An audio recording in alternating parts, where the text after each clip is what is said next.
Back in session. When we broke, we were discussing Section 18, the miscellaneous provisions. I believe when we broke, you had the floor. Senator Nicholas, I think you had the floor. Thank you, Mr. Chairman. Prior to breaking, we had a discussion about the unified pay scale and how every agency within the government of Guam has its employees hired, promoted, classified under the unified pay scale. The only employees who are government employees that do not fall under the unified pay scale are those in autonomous and semi-autonomous agencies. The Office of Public Accountability is an agency that falls under the unified pay scale. And so, as one of many other entities that fall under that pay scale, it's very critical that every single one of those units have the same standards applied to them. Otherwise, if we change the standards that apply to any single one of those entities under the unified pay scale, every other entity would thereafter have the right to be able to avail of the same process. Everyone should have the same due process under the same circumstances. And so Section 18 actually creates a whole new process for the Office of Public Accountability while still keeping them under the unified pay scale. And that's very problematic, because this new process allows for them to be able to move forward with reconsideration of the compensation levels of their employees in a process that no other entity will be allowed to avail of under the unified pay scale. And so if we do this, if Section 18 remains and becomes law and they avail of this process, every other entity, DOE, DPW, Parks and Rec, DYA, every single agency under the unified pay scale can go out, commission their own study on their compensation levels, and come back and ask for the same due process that is being afforded to the Office of Public Accountability in this Section 18. And what that basically does is it would allow every single agency to go out and find out how much they want to compensate their employees based on their own independent studies. If we want to move forward with honoring the independent study that the Office of Public Accountability procured already, we need to consider removing them from the unified pay scale and allowing them to then implement their own wage scale outside of the unified pay scale. But this does not do that. This keeps them in there while at the same time giving them a unique process. And we can't do that. We can't do that if we're going to be affording equity and due process to every single employee under the unified pay scale. So with that, Mr. Chairman, absent autonomizing or semi-autonomizing the Office of Public Accountability by statute at this time, we need to remove Section 18. And if we want to, in the future, through the public hearing process, consider extricating them entirely from the unified pay scale, we can do that. But this process, as proposed in Section 18, would create a lot of problems for the government and a lot of future liabilities. So I would like to make a motion, Mr. Chairman, in light of those facts, to strike Section 18 of the bill. Senator Nicholas has moved to strike 18. Any senator wish to be heard on the motion? Senator Frank Uggan. Thank you very much, and Mr. then Chairman. Speaker. Just a couple of questions, and first and foremost on page 126, in reference to that particular statement, and let me first of all start off with the previous page. It reads, the Public Auditor of Guam may transmit to the Director of the Department of Administration a listing of new positions for the Office of Public Accountability and an independent third-party study as support for the OPA's request for new positions, which shall include the grade for each position pursuant to the general pay plan under the Competitive Wage Act of 2014. And let me repeat that particular clause, pursuant to the general pay plan under the Competitive Wage of 2014. That and the contents, my understanding, is all the way through the balance of page 126. I believe, at least my humble understanding, is that it still requires that, in fact, the competitive wage plan be applied. The provision that perhaps may be of concern would be sub-item B, failure to act on request if after 90 days the Director of DOA fails to act on such requests for new positions, the new position listing shall be enacted notwithstanding 4 GCA subsection 4101.1. Now, perhaps that's a statement or a clause that could conceivably be viewed as extricating it from the competitive wage plan. My question to perhaps yourself, Mr. Chair, or the mover of the amendment is if I can get clarification as to how this particular provision would extricate the Office of Public Accountability from falling within the structure of the competitive wage plan, which was adopted government-wide for this entire entity. And if I can get clarification on that, Mr. Chairman, and I present in my perspective because my understanding is sub-item B on page 127 perhaps may be a concern that I would have. Do you wish to, you can give your, and I will explain what I understand. Thank you, Mr. Chairman. I think that is part of the problem because there is no trigger for every other agency under the Unified Pay Scale. There is another item here, though, too, Mr. Chairman, on page 126, line 11. The Office of Public Accountability will transmit their position listing to DOA. DOA must accept or deny the position listings. They can't amend, they can't adjust. So the Office of Public Accountability can say, this position must be paid X, and DOA must either say yes or no. They can't say, no, they should be paid Y because Y is aligned with the pay scale. That's not how this process is being set up. This process is being set up as an all or nothing proposition. If the all or nothing proposition is denied, it gives the Office of Public Accountability a unique adjudication process to go to the Civil Service Commission for adjudication. No other employee under the Unified Pay Scale who's filed an appeal with DOA has been able to get relief from the Civil Service Commission. This section 2 on page 126 gives the Office of Public Accountability the unique privilege of being able to get adjudication from the Civil Service Commission if the decision of DOA to accept or deny is not to their satisfaction.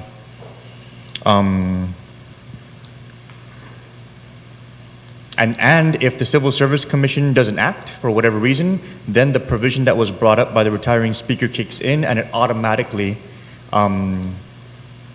takes effect if the DOA director does not act.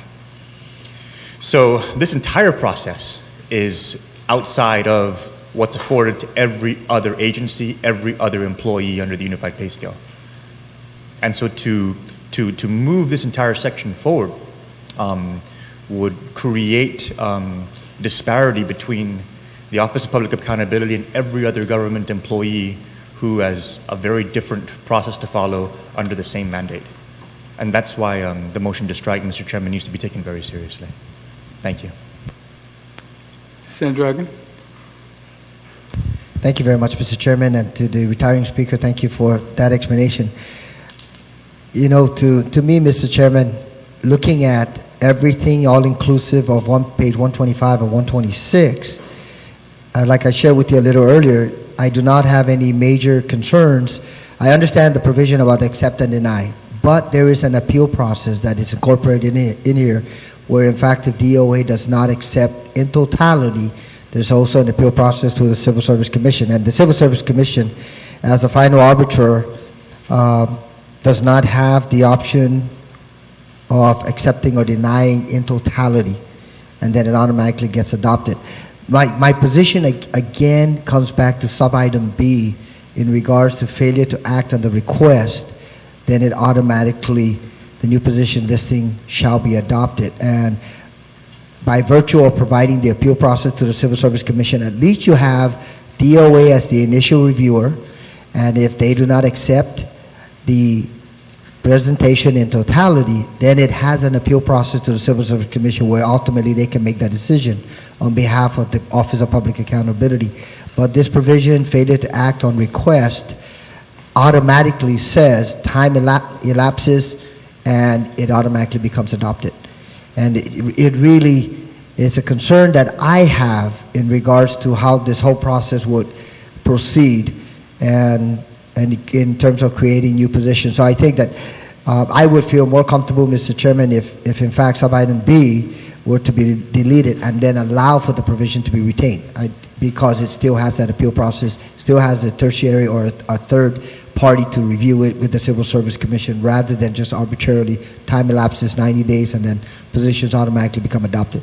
So that's a concern that I have, and I would like to move, if it's okay with the original mover of his amendment, rather than to delete, or did you want to entertain that initially?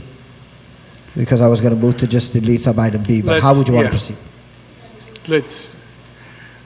Let's try to deal with that one, and if that one, whatever happens with that, you can move yours.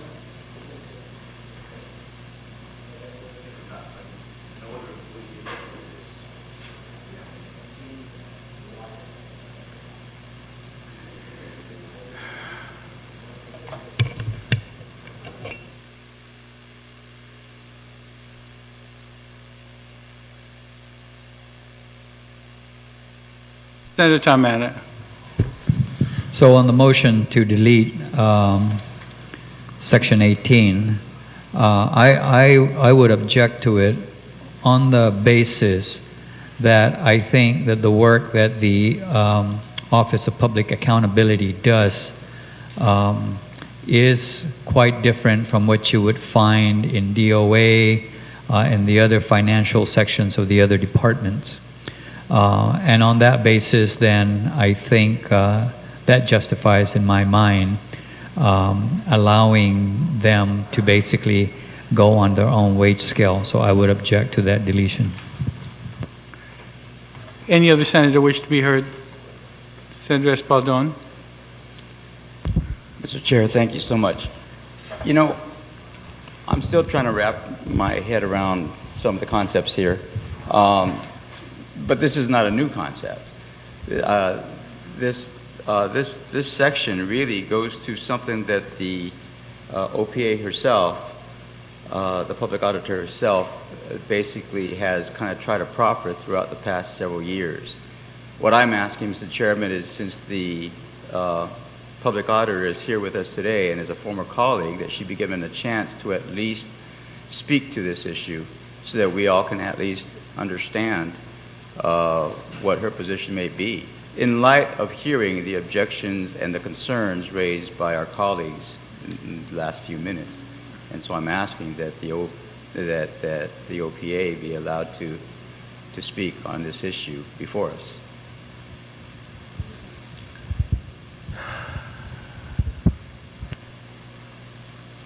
Any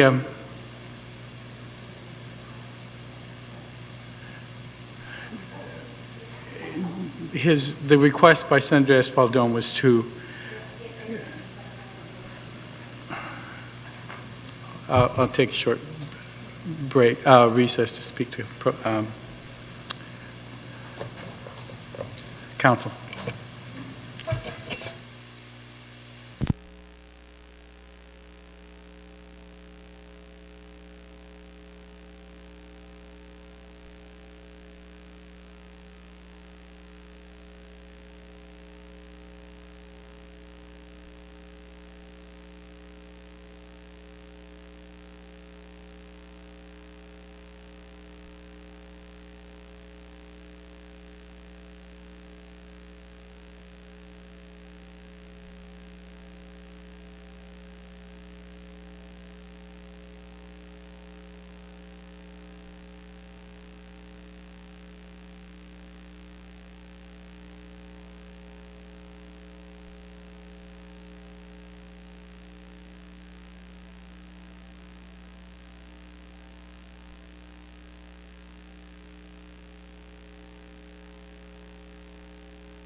The chair is going to make a ruling.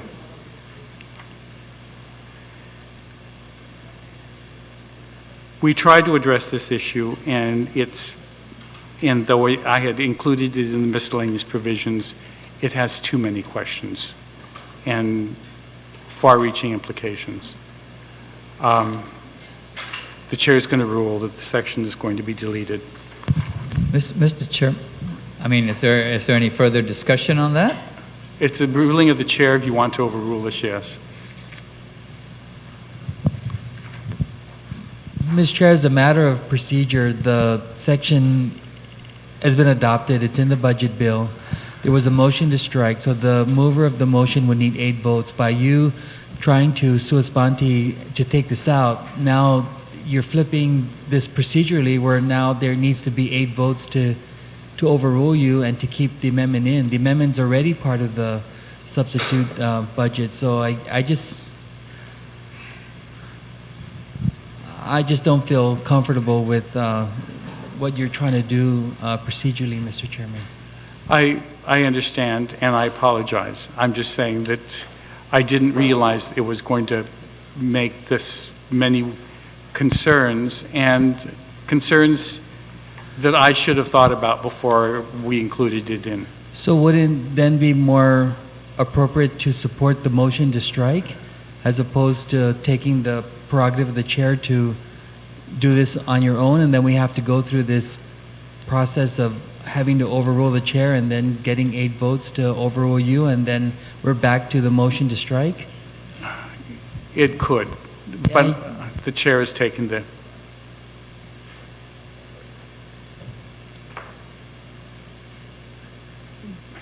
I know you made the ruling, but that was something very early on in your ruling when you set up the rules of engagement, is that, and it's been the policy here, is that there must be a bill, of course, of anything that's substantive.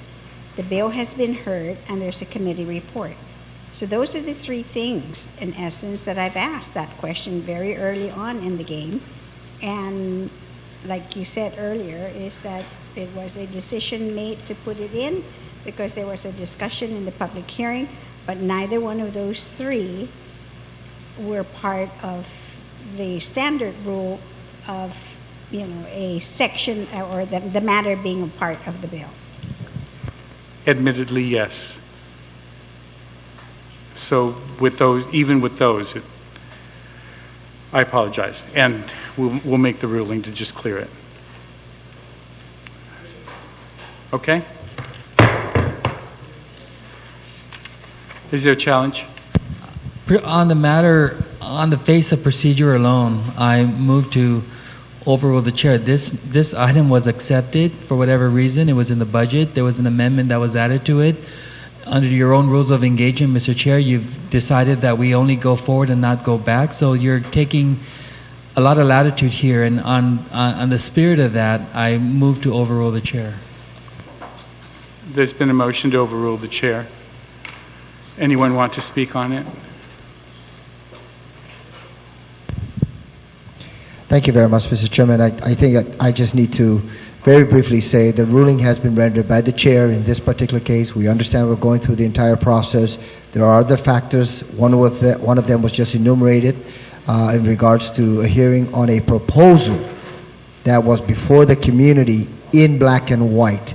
And I'll leave it at that. So, Mr. Chairman, I support your ruling. Thank you.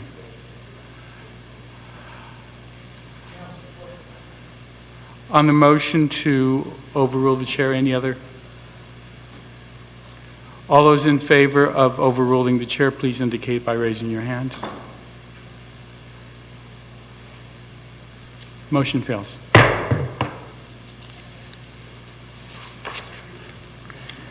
Any other additions to miscellaneous provisions?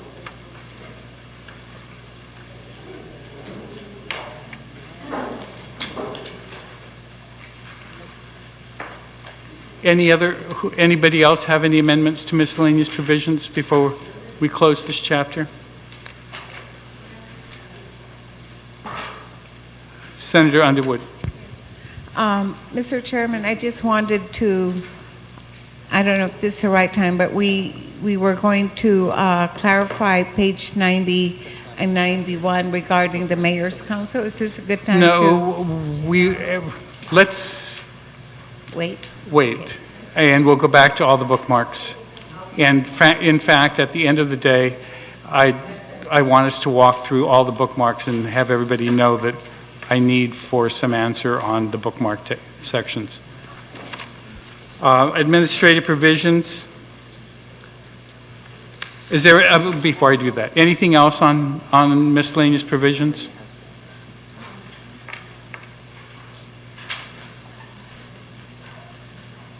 Any others? All right, so the chapter's closed. Administrative provisions, authorization for matching requirement for federal grants and aid. Section 1. Section 2, carryover of local and federal matching program funds for grants.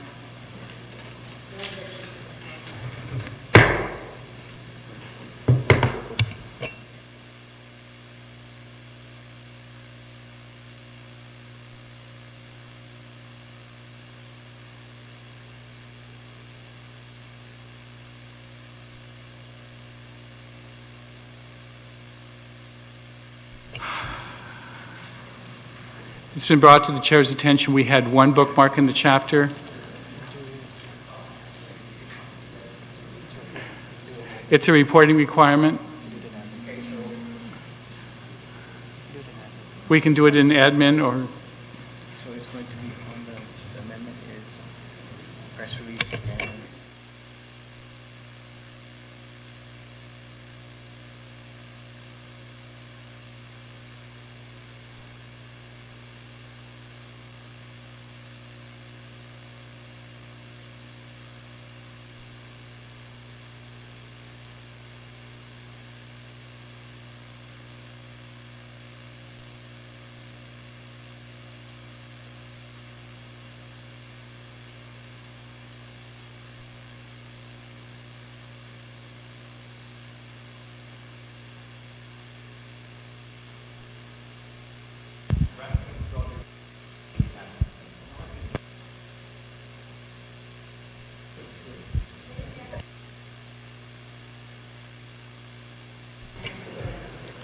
Section 2, carryover of local and federal matching funds programs.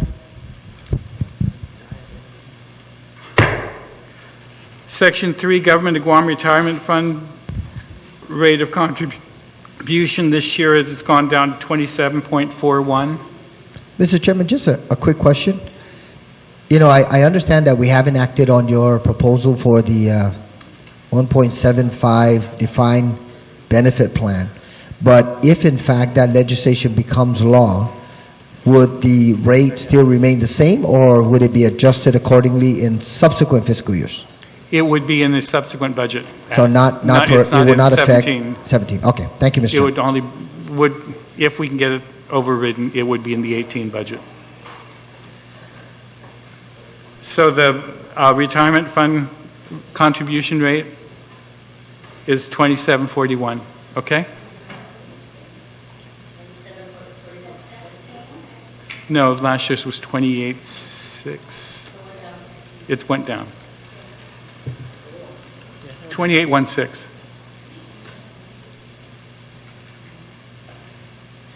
Section 3, okay. Section 4, autonomous agencies, revenues and expenditure report to Magalahi. Section 5, facilities insurance requirements.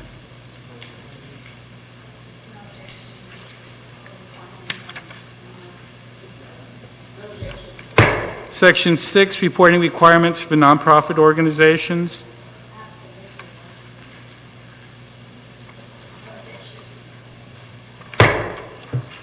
Section 7, fund reversion.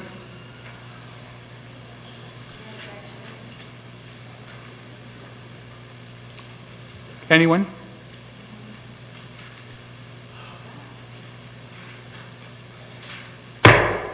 Section 8, restriction on home use of government of Guam vehicles.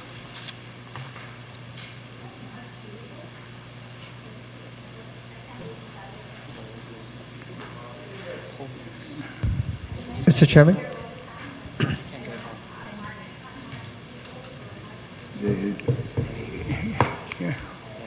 You're going to need to get your question on the, I'm sorry. I know that this has been here before, but I'm wondering whether these are either unmarked vehicles, marked vehicles, emergency vehicles, or it's all government vehicles being leased or owned. Government of Guam owned, leased, or rented vehicles. So that's Everything. regardless whether they have the emergency tag or Tag the or- name. Is it also Well, no, where- the 24-hour ones, there is an exception on the ones where there are emergencies. Okay, and then also is the requirement that all vehicles then be marked somehow?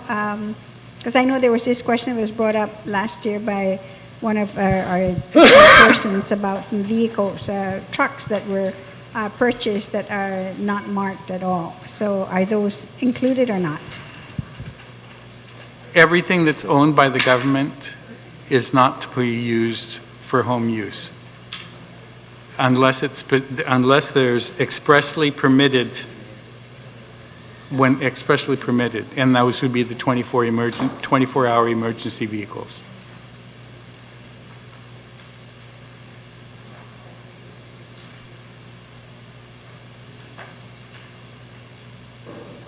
Okay? So on Section 8, Senator Tom Adams. Yes, sir. On Section 8, I mean, it's great to have language that restricts the use of it, but it's kind of, I don't think anybody really pays attention to this. Where's the teeth? I mean, unless it just provides a platform for the media to, you know, they're running short on stories to go and take pictures of these cars that they were on the road after 5 o'clock. And on this particular issue, quite frankly, you know, I think there's also been studies that show that on the home use of government vehicles, these vehicles are actually better taken care of than when you just park it in the, you know, subject to vandalism and all that. Whereas the driver that's responsible for this takes it home. They make sure that these things are properly secured and properly operated, because let's face it, that is their transportation to and from work and during working hours. So I'm not sure that we really, you know, there's that much more to gain on the restriction of this driving it from the office to home.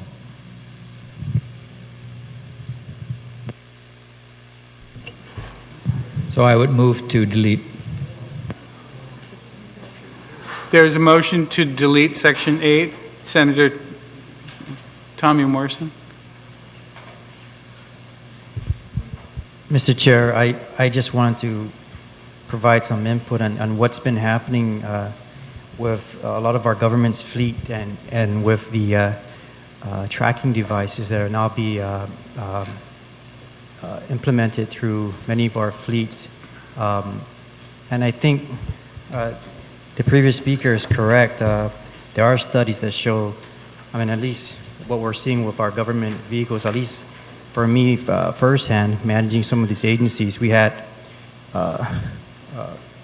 you spend most of the week dealing with our vehicles or the fleet being vandalized, having them parked at the compound versus some of these fleets that were well protected at the employees' home. But that's not to say it's a great idea too, but I think with what the government's been adopting with these tracking devices, I think that's something we could, again, look to explore to incorporate throughout every government vehicle. It's not that costly, but I don't know if you've seen and watched what's happening in some of these dashboards where they're monitoring government consumption and use to help make better decisions going forward. for the fleet. I think that's something we should look for, Mr. Chair, to explore not only in our buses or in our dump trucks or our heavy equipment, but also even in these regular vehicles. So I support the amendment to strike this, and hopefully we could look forward to incorporating those devices or expanding it into these government fleets all the way down to the individual vehicles. So it's working. I have visited how they're tracking these vehicles. I mean, in the GPA, DPW just started with all their buses. So I think that's something maybe working with the oversight chair that it can expand into the entire fleet of government. Thank you. Any other senator on the motion to strike? Senator Tony Etta, and then Senator Frank Uggan. Thank you, Mr. Chair. I just have a concern with striking the entire section out. Currently, when you see government vehicles out on the highways, they do have, and they're, at least majority of them are properly marked 24-hour use, and those are vehicles that are authorized to be taken home by the individuals to be either their first responders or key employees of certain agencies. I think, though, if we take out this section, what may happen or may cause to happen is that you may be seeing government vehicles at night at supermarkets or at the shopping centers, and what's going to stop them or prohibit them now from actually taking home a vehicle should individuals desire, or now that the intent to strike this section out, we'll just leave that door open, and that's just my concern. Thank you, Mr. Chair. Thank you very much. Senator Frank Uggan. Thank you very much, Mr. Chairman. I believe that everyone in this August body really would like to give everyone the benefit of doubt in terms of the use of government resources, especially in this particular case, government vehicles. But there's a purpose behind why this law was established, and I would prefer to keep this in here until such time that we work on additional measures and safeguards to ensure that if in fact the decision and the policy of this government of Guam is to allow GovGuam employees to utilize these vehicles and to care for them, because the mover of the amendment is absolutely correct. In many instances, individuals who drive these vehicles provide additional care and security to these vehicles. But until such time that appropriate safeguards are established so that whenever an inquiry comes in from the community as to why this vehicle is being utilized for this particular purpose at this particular location, then the directors and the administrators of the respective agencies can have that appropriate response. There are safeguards by law. These safeguards are guidelines are being properly carried out and adhered to. These are the tracking mechanisms that are in place so that in fact these vehicles are identified and used specifically for official purposes, and it's also to benefit the community in terms of the driver continuing to maintain that vehicle to some extent. So until such time those guidelines are established, Mr. Chairman, I think it's appropriate that this particular section, at least for the upcoming fiscal or calendar year or fiscal year, continue to be incorporated in here so that those questions can be allayed until such time that we can assure the community there are other guidelines and the allowance now is permitted, but these are the requirements. So I ask the mover of the amendment to please reconsider. Thank you very much, Mr. Chair. Are we just asking for the mover to reconsider, or are you objecting to the strike? Objecting to the... Okay.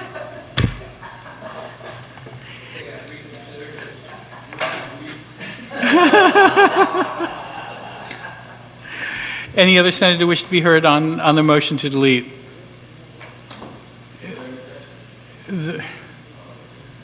There has been an objection. All those in favor of deleting the section indicate by raising your hand. 2, 3, 4. Yeah, to delete. Yes, there's only 4. Fails.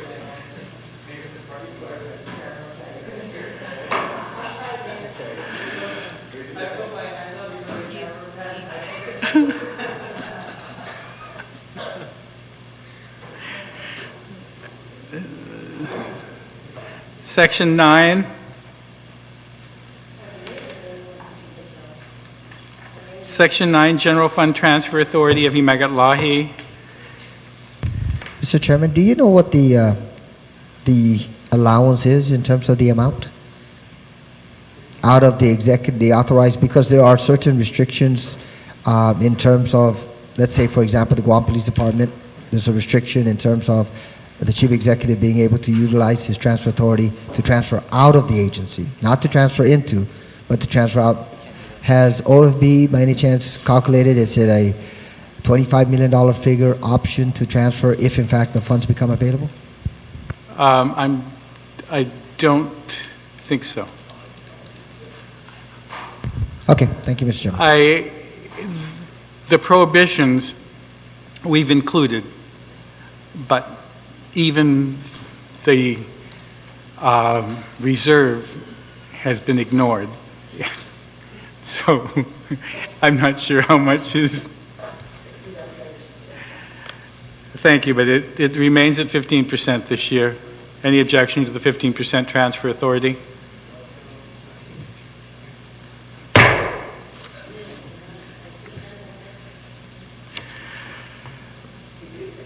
Section 10, email address paid for by the government of Guam funds.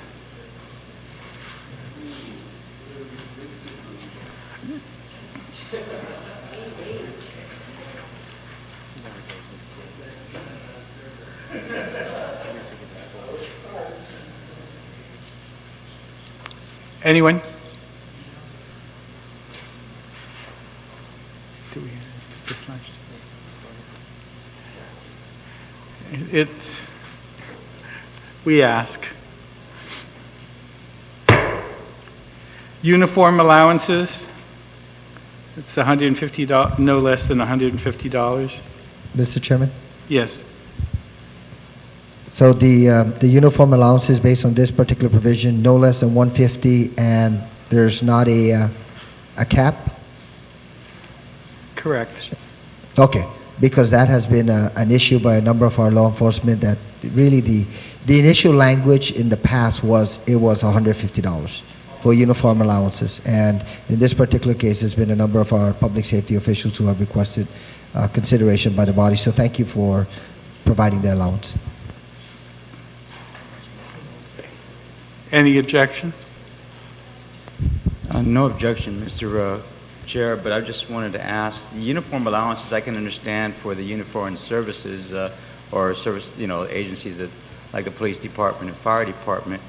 But if an agency other than, those who are normally identified by the uniforms decides that they want all their employees to be in a certain uniform, does this apply to them? If they want to do it and take it out of their budget, they... Okay. Well, just asking. Thank you, Mr. Chair.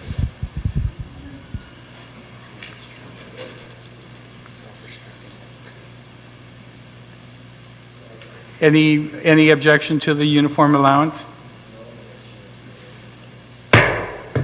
Section 12, government staffing pattern.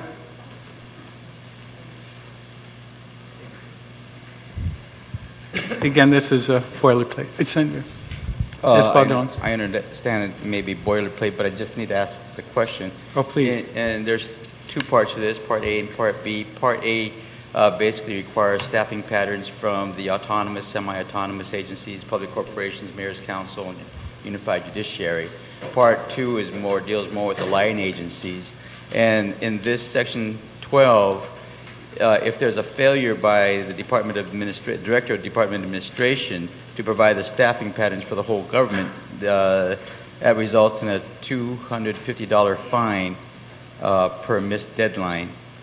I'm just wondering how come the directors or those in charge of the autonomous and semi-autonomous agencies aren't assessed the same fine?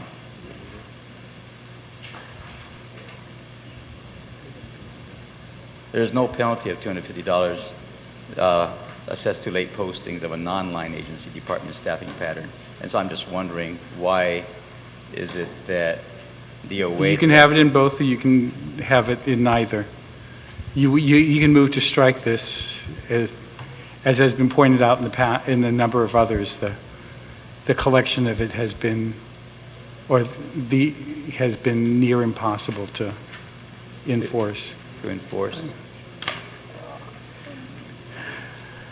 All the deadlines we put with penalties have never been paid. The penalties have never been paid.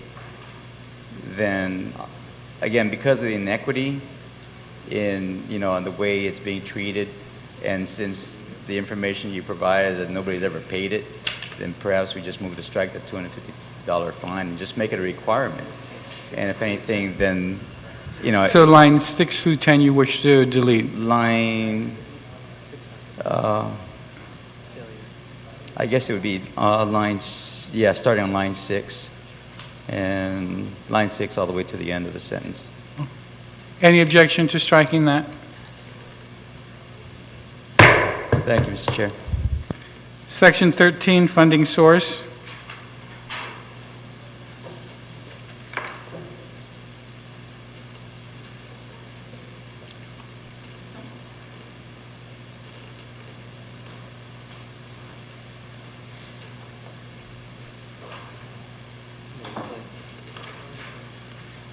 Anyone?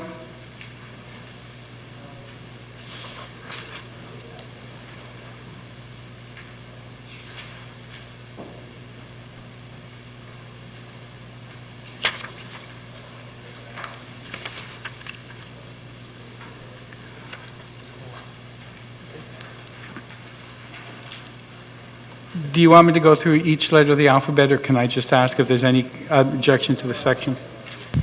Mr. Chair, are you going to go on section 14? I just want to ask if they actually complied with this, if they actually ran the expenditure forecast up till July 20. Let's finish 13. I'll gavel 13 through. Go ahead now, your question on 14. So on section 14, I know that this is something new to the budget process, and this was an amendment made to the current fiscal year budget, where usually when we get the expenditure forecast, it's as of December of that same fiscal year. And so I'm just a matter of question, did they run the expenditure forecast as of July 20, 2017, so we could see the actual collection experiences from this date, as opposed to how they used to run the expenditure forecast of December? These are for special funds, and I'm just asking. Yep, BBMR hasn't complied with this one. Okay, has? Has not. Oh. The legislature and the judiciary has, and the OPA and a few others, but I've not gotten one yet from Okay, and that was the spirit behind section 14, so that we can get an actual 6 months collection of experience of the current fiscal year in order to properly project for these special funds and other funds. All right, I'm just asking. No, it's a good question. I just wished I could enforce collection, provide. Section 14, anything else? Section 15, energy savings. Senator Morrison. Thank you, Mr. Chair. This is a great incentive for agencies to whatever they realize in their savings for utility costs, they can, I guess, modify their budgets and move into other categories. But how are we tracking this? How does this whole thing work?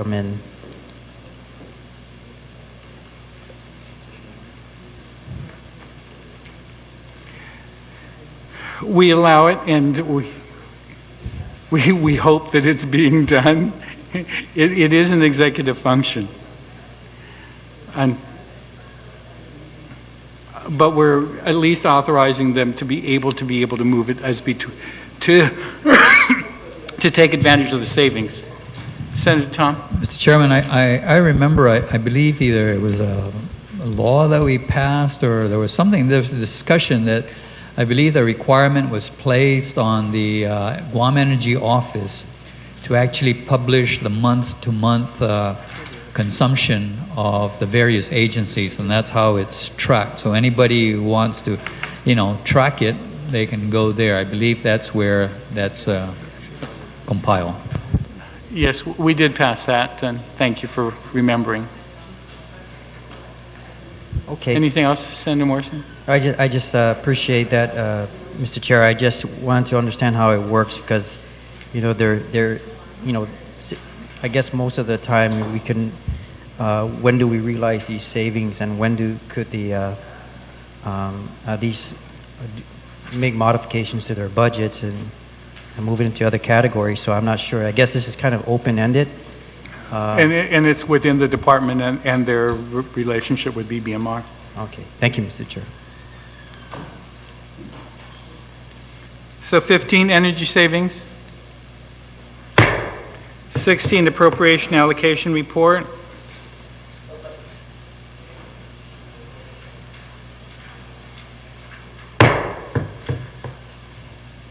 Section 17, reporting requirement for the Government of Guam Health Insurance Program.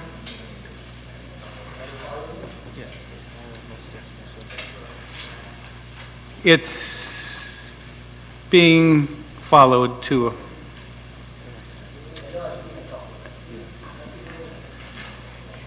17. 18, appropriations reserve report.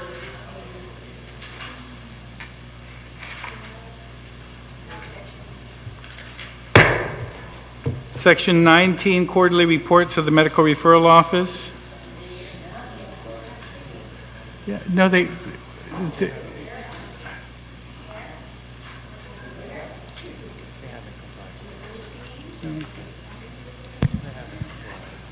Mr. Chair, if I just may ask for the record, I know that the quarterly reports for the Medical Referral Offices is in here, but in recent months I've just received from constituents, messages from constituents that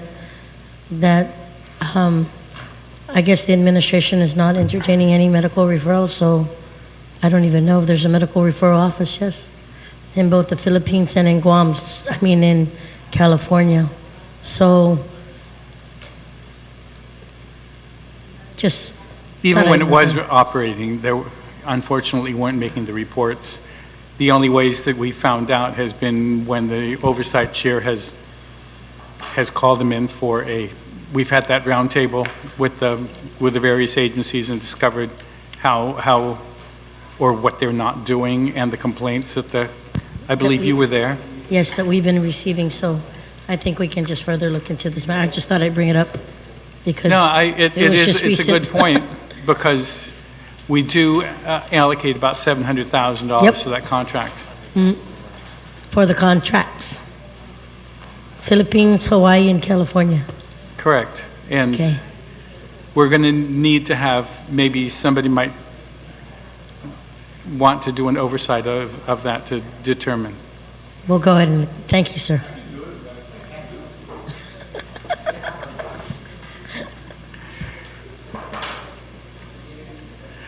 Okay. So 19 on the quarterly reports of the Medical Referral Office.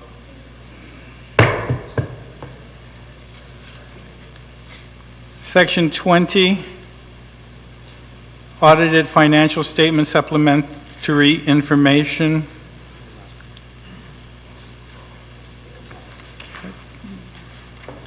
Anyone?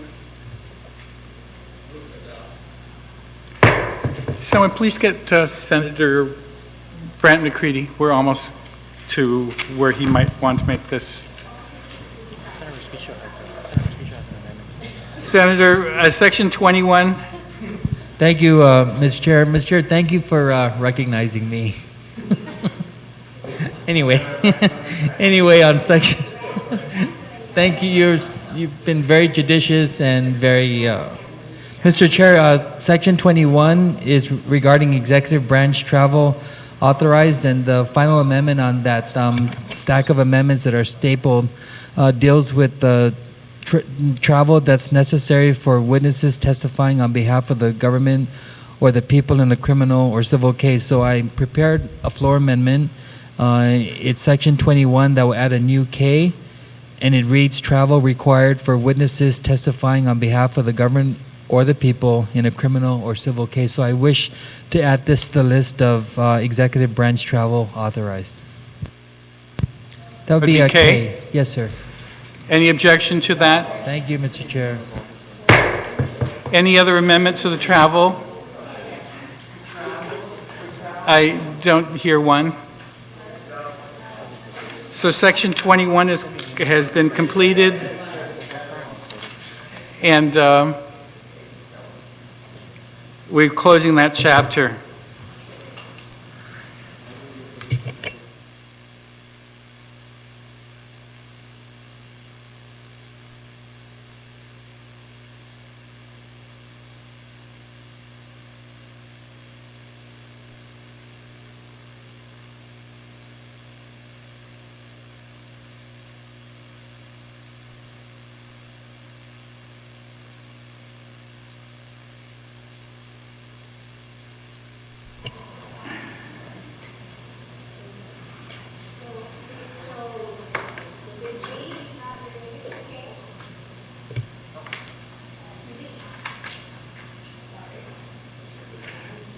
I believe she feels it's completely different, so she's asked for it. Yeah. In the words of one of our other colleagues, it's redundant.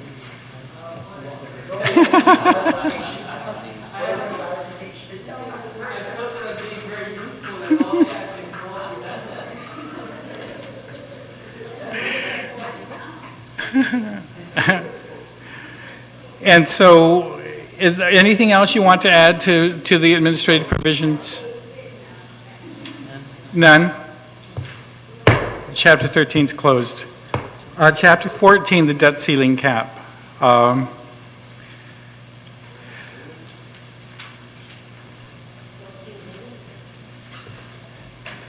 It's a proposal of the chair that we address the debt ceiling, and that in order to be able to address our constant borrowing, that we reduce the debt ceiling from 100% of appraised value to 90%.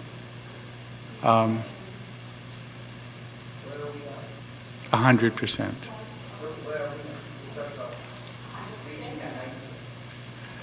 I think if we move to the 90%, we'd have, currently at 100%, we can still borrow $357 million, unfortunately.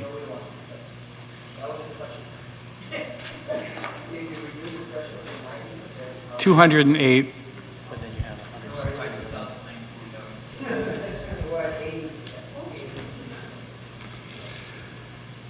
Is there any objection to reducing the debt ceiling? Senator Espaldon. I just need to ask the question. I mean, not that I'm against it, but I'm just wondering, were any of the amendments to the existing statute concerning the debt ceiling explicitly discussed in any of the public hearings or roundtables or any other public meetings with other parties? I mean, just to understand and vet this out all the way through. And just basically, I guess my concern is to try to, and I understand why this was placed in here according to the committee, but then what I don't perhaps know for certain is, without any of the discussions, what the possible impacts or ramifications might be. And I guess the question is, has this ever been discussed publicly? And does it need to be? No, it's a very good question. And in our discussions with the OPA and even with BBMR on some of the things, the issue has been the debt ceiling and the amount that we're borrowing. And we've had several OPA reports about the fact that we really need to be a little bit more frugal but if there's any objection to this, I would, Senator Argan? Thank you, Mr. Chairman.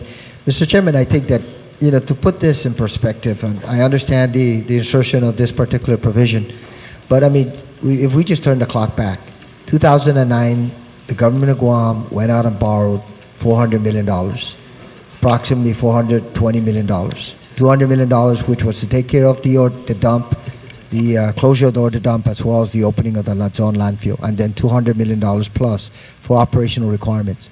Subsequent to that, I believe the government also went out on three additional occasions to borrow since 2009, Mr. Chair, 7 years ago. So if we just look at the numerical figures in terms of looking at that as a viable option rather than exploring every other alternative, then I think that this particular amendment is certainly, there's justification for this amendment to be incorporated in here so that in fact we don't always look at that as an option, or at least from my perspective, it's not always considered as an option because it's, in the long term, it's mortgaging our children and our children's future in terms of borrowing these funds. So our child's future. Okay, I'm being corrected with my English grammar, so thank you very much, Madam Principal. But I just wanted to make that statement, Mr. Chairman. I mean, in terms of this particular provision, I think our people would be very appreciative of knowing full well that there are additional guidelines and possible restrictions in terms of looking at that as a first and as a secondary. Just so also, when we increased it to 100%, it was the year that we needed to borrow for the Lola Cola and the tax refund. And so but subsequent to that, we've had a reappraisal of all the land on the island. And as a consequence, there's been a huge increase in the amount that we can borrow. And so I'm just proposing with this section to at least bring it back down to 90. I think some of us were members when it was 70%. And then we raised it to 90, then we raised it to 100 because we kept wanting to borrow. And now that we have a higher income, do we still want to borrow? And I really hope that all of you will support the inclusion of this section in the budget. Okay, so do I hear any objection or any further comment? No. Oh wait, Senator Espaldon. Yeah, thank you. And it's not an objection. And again, I just want to make sure that our figure is correct on page 147, line 25, and of course line 26. And it reads, of course, there is hereby levied on all land property on Guam a yearly tax at the rate of 7/72% Is that 7/72 of 1% or 7/72 of, again, that I just want to make sure that we are clear on what the number is, because if it's misinterpreted, then we will have defeated or perhaps may find ourselves in I just call the question if that is a correct percentage. At 7/72%. It's usually a percent is usually a percentile of a certain number. And I guess I'm just concerned in reading this. Yes, that is the way that it was written in the statute. We're taking it back to that number. We also changed that number when we wanted another borrowing. And so all we're doing is going back to where we were before. 7/72 of 100%, or 7% of the. It's 77 seconds %. 77. So less than 1% of 1%. Yeah, the hyphen should be between 70 and seconds. 7/70 seconds. It should be 77 hyphen seconds. Percent. 77 space 70 seconds. Yes. So this should just move to that.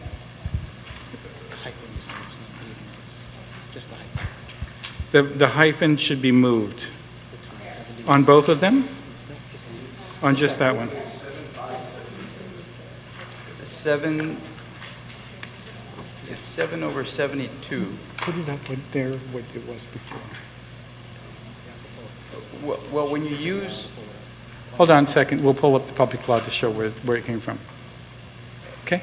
and I understand where it came, I mean, whether or not it came from, I just want to make sure that that is an actual. No, I want to make sure, I also want to make sure. We'll take a short recess, and we'll find that section.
The question was the need for that, and I'll have the director make the explanation.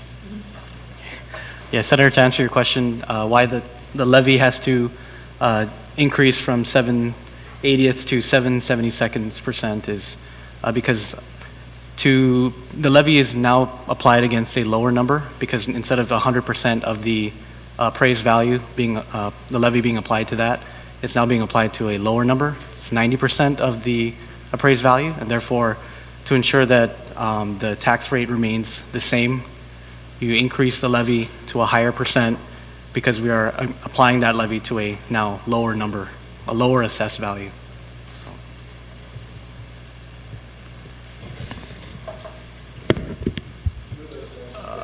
Senator Espaldon.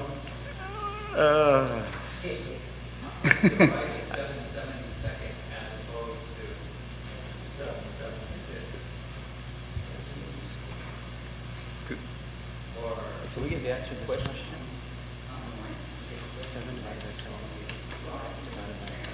If they can write this number alphanumeric. Because I guess the challenge I'm having in my mind at this point is that if we're lowering the cap of what we can borrow against, which would be from 100% of the appraised value to 90% of the appraised value, then why would we need to change the levy if all we're doing is lowering how much we can borrow? Because the levy is applied against the assessed value. The levy is assessed against the appraised value. And the assessed value. It's applied against the assessed value. I am willing to take a break on this one and try to get everybody explanations on. Yeah, I would appreciate that, because I would like to wrap my head around it, and I will do my math also just to make sure. And we'll explain it to everybody. So I'll just put a bookmark on levy, okay? And have an explanation with numbers for you of why it's necessary, and they can. Okay, I appreciate that, Mr. Chairman. Sure. Separate consideration of debt ceiling adjustments.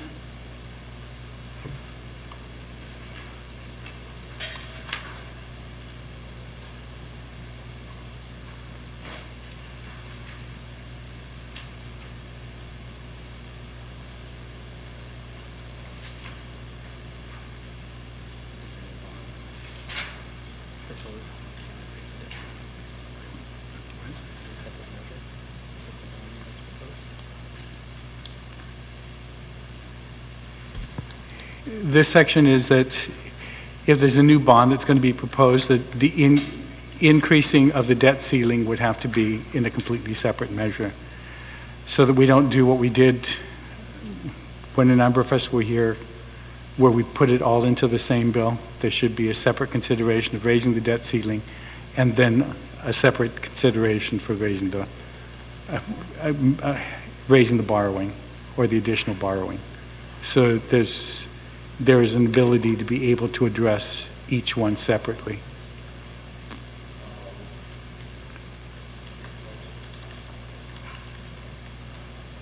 We bookmarked that. I mean, based upon that explanation, I need to wrap my head around that one too, but it would seem to me, again, at least from a common sense point of view, at least my stupid common sense, that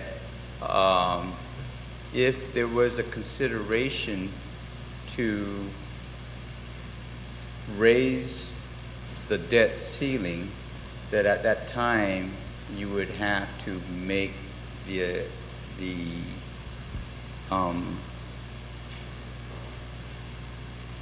adjustments to the levy. It would be necessary, yes. But the thing is to try to address first whether or not we want to go back up to 100%, and after you've done that, then the borrowing. Right now, what we've done in the past was, because we wanted to do the borrowing, we increased the debt ceiling.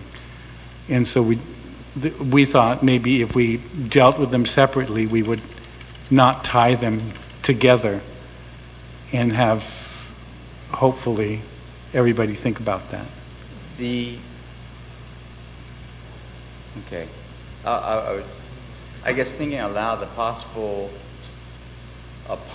scenario would be that we do allow for increased borrowing, and that passes, and then the adjustment doesn't pass. And then we find ourselves in a whole different situation. And that might be detrimental to our interests as well. And so I would at least have to raise that concern and perhaps at least bookmark this, let's think about please. it. No, then kind of let's do that exercise in our minds. Please. Thank you. Thank you, Mr. Chair. Mr. Chair, I remember the conversation that we took a couple of years ago with regards to this, and the issue that I raised then I'll raise now. As we get right up to the point as to where we can no longer borrow, and now, you know, and I appreciate the safeguards and what we need to do here, though I would possibly proffer maybe a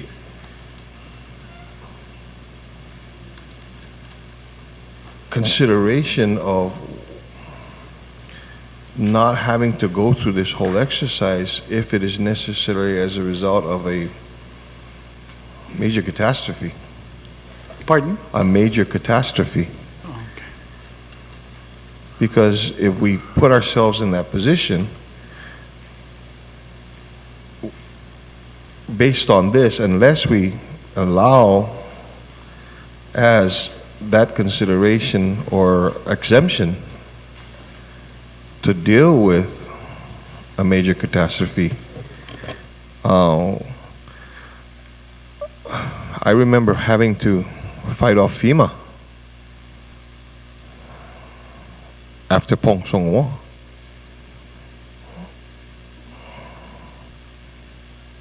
So I'm asking for that consideration there.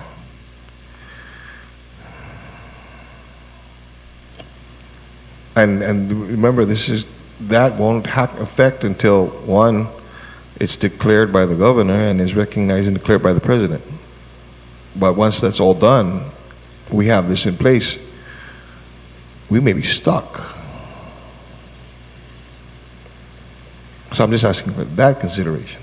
Now, I don't want to use the one word that we sometimes put at the very beginning of sections. Yeah, and I don't think we should put that notwithstanding. No, I think we should put that word. Oh, okay. But I know all of you have very brilliant staff, so we'll bookmark this and you can work this through with your staff to understand the implications of this, and we'll leave this open. The only thing after that is the effective date and the severability, and so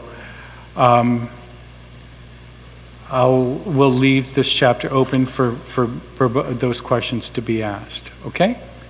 And if you need OFB to do some calculations for you, or I'm sure all of you have some staff members that can do it, just so that you feel comfortable with the numbers, this section is still open, okay? And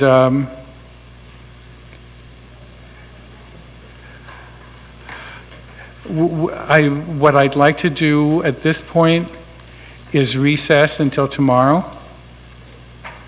at 9. And what I'd like for all of you to do at this point is to come and check with the clerk and the OFB staff about what has been bookmarked, and to make sure that everybody has the bookmarked amendments that they want ready and copied and ready for distribution in the morning, so that there's no delay. Okay? Is that all right? So we're recessed until 9 tomorrow morning. Pardon? Depending on engrossment, that's...